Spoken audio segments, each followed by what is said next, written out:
Hey everybody, welcome back. Today we're going to be using our Nuwave Mosaic Induction Wok to make string bean chicken. And it's going to be way better than Chinese takeout. So you ready?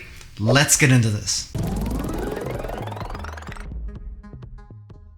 For this recipe, we're going to need some trimmed chicken breast, some haricot verts, that's just a fancy way of saying green beans, some sliced white onions, green onions, grated ginger, minced garlic, a little bit of chicken stock, a little bit of hot water. This is room temperature right now, but we're going to be heating this up shortly. Some tamari. This is just really high quality soy sauce. If you can't get a hold of this, regular soy sauce will do as well.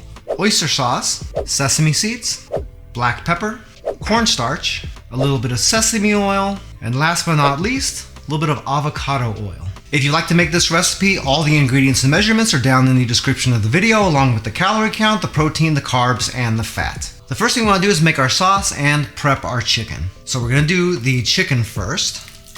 All we need to do is slice this into nice, thin pieces. The thinner you can get these, the better. You want to be trying to get them about this thickness right here. If you get thicker cuts, that's fine too. I just like the texture that you end up getting with the nice thin cuts like this. They can be a little bit on the long side like this, that's no problem. Unless it gets really long like this, in which case you'd probably want to cut that down a little bit. Also, be sure to look very carefully at the grain of the meat here. You can see the lines coming across this way, so you want to cut opposite that. It's not as big a deal with chicken, but if you're talking about something like steaks, if you're cutting with the grain, you'll tend to get a little bit chewier meat.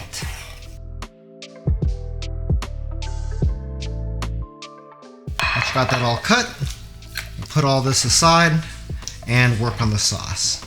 Okay, for our sauce, we're going to put in our sesame oil, our chicken stock, the garlic, the ginger, pepper, the oyster sauce, add in our soy sauce or our tamari, and we're going to stir this up with a whisk. And then the only ingredients we have left are going to be the cornstarch and the water. If I take this cornstarch and I try to dump this into the sauce and just stir it in there, it's going to clump like you wouldn't believe. And that's because it doesn't mix well in the cold liquids. To get around that, what we're going to do is heat this water up in the microwave until it starts to steam just a little bit, and then we're going to slowly mix this cornstarch into it to create something called a slurry. I put mine in the microwave for about 1.5 minutes and it's just about where I'd like it to be. So we're going to start mixing in our cornstarch. You're just going to want to mix this in a little bit at a time, and we're going to use a whisk to stir it in really good. If you've got a smaller whisk than I'm using right here, that would be good, but I can't seem to find mine, so we're using this one. Remember, just a little bit at a time. Otherwise, you can still get it to clump even in the warm water if you put too much in at once. And once you mix that in really good, you'll see that it's kind of turned into something that looks a little bit like Elmer's glue. That means we're ready. Just make sure you don't see any big clumps of cornstarch in there or anything. And then we can start mixing it into our sauce here.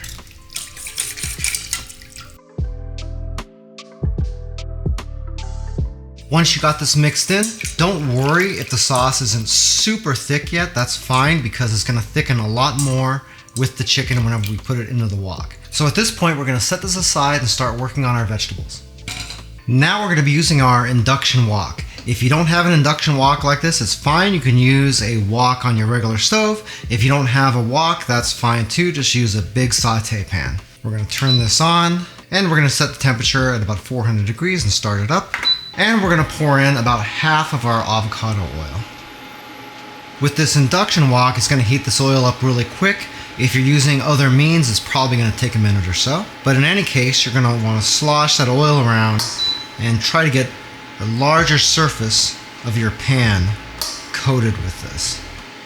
Once you can start to see little ripples starting to form in the oil, you know it's ready to go. Also, you'll be able to tell because you'll start seeing a tiny bit of smoke starting. Throw in the green beans, and I'm going to stir this around really good. Make sure you get a nice even coat of oil on all your beans. You'll notice I'm not putting the onions in here yet, and that's on purpose. We want the onions to be nice and crunchy, and if we put them in here too early, they're going to end up cooking all the way through. That's not what we want. And once you're satisfied that you've got everything coated really well, we can go ahead and cover this up. Every once in a while, you're going to want to uncover this and stir it just to make sure you're not burning any of your vegetables. But we're going to want to get these almost ready before we add our onions.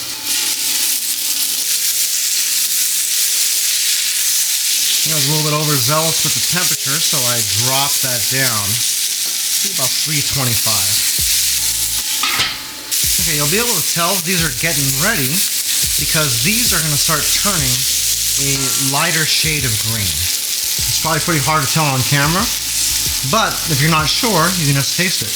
And you want these to be cooked about halfway through. Once you get there, we can take our onions and toss those in. Keep in mind that we want to get a little bit of color on these onions, but we don't want them cooked all the way through because we want to keep them crunchy. And you got to keep in mind these are going to be going back into the pan after we cook the chicken to mix everything together. So be careful not to overcook these. In fact, we're not even going to cover this again because they're not really going to be in here all that long. I'm going to say we don't want these in here any longer than maybe 3 minutes tops. But you got to use your own judgment a little bit on this. After those couple of minutes have gone by, we'll go ahead and take these vegetables off the heat, stick them in a bowl on the side here. You turn your wok to the heat, throw in the rest of our avocado oil. Once again, slosh that around just like we did before. And this is already going to be hot, so we can throw in our chicken immediately. Now keep in mind that the chicken is probably going to stick to this pan almost instantly. But don't worry about that, and don't try to stir the meat with it sticking to the pan like this. What you want to do is let it sit there, create a crust, and it's going to release from this pan all by itself. So you just got to be a little bit patient and just sort of trust the process. But you can sort of try to fan this out a little bit if you can. Since you do have pieces of chicken that are sitting on top of other pieces of chicken, so they're not going to be sticking to anything. Just because you want to try to get this to cook nice and evenly. Once you see the color really changing on the bottom side of the chicken here, you'll know that it's probably ready to flip here. So we can go ahead and start flipping our meat. You can see that on the bottom of the chicken here, there's a nice sear, and it's not sticking because we've already created a little bit of a crust there. Once your chicken is about halfway done here, you can start thinking about cranking the temperature up on the wok a little bit. So I'm going to bring mine up to about 450 degrees, maybe closer to 500 degrees. So we want to get this seared really well.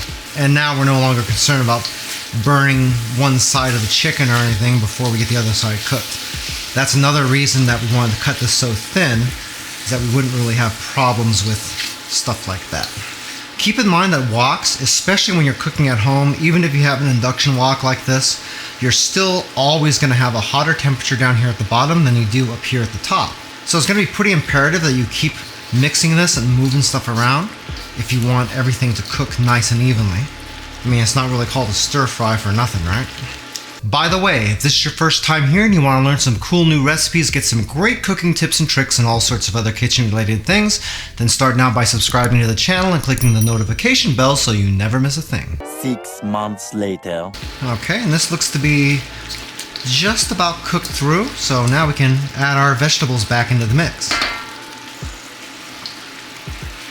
You'll see that we're not putting in the green onions or the sesame seeds yet because these are considered garnishes, and we want to put them in at the end. And once you have these mixed in really good, we are going to set our temperature to the maximum. In this case, it's sear, which on this thing is anything above 560 degrees. And now we can mix in the sauce. That sauce is going to drop the temperature here a little bit. Don't worry about it.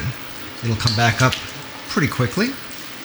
And then all we gotta do now is just keep stirring this just to let that sauce thicken as much as possible. And that should only be really just a few minutes. You can see that sauce went in here pretty thin, but you can see that right away this is really starting to thicken up quite a bit. Okay, and once you get your sauce nice and thick like that, we'll be ready to plate. If you'd like to learn some more about Joe's Phenomenal, you can either watch a couple more videos or you can check us out online at joesphenomenal.com. I guarantee you're gonna love this dish. It came out absolutely fantastic, and the whole thing only took about 20 minutes, including the prep time. If you'd like a little bit more information about the Nuwave Mosaic Induction Wok that we used in this video, we do have an Amazon affiliate link to it down in the description of the video. If you buy anything through those links, we do make a small commission, but it doesn't change the price that you pay, 1 cent. If you like this video, I'm sure you're going to like this video right here where we show you how to use the same Mosaic Induction Wok to make beef broccoli. If you're a fan of Chinese takeout, and who isn't really, then you can't miss that one. Well, that's it for now. I hope to see you again really soon, and until that time, I'm Joe, and I hope you have a phenomenal day. Take it easy.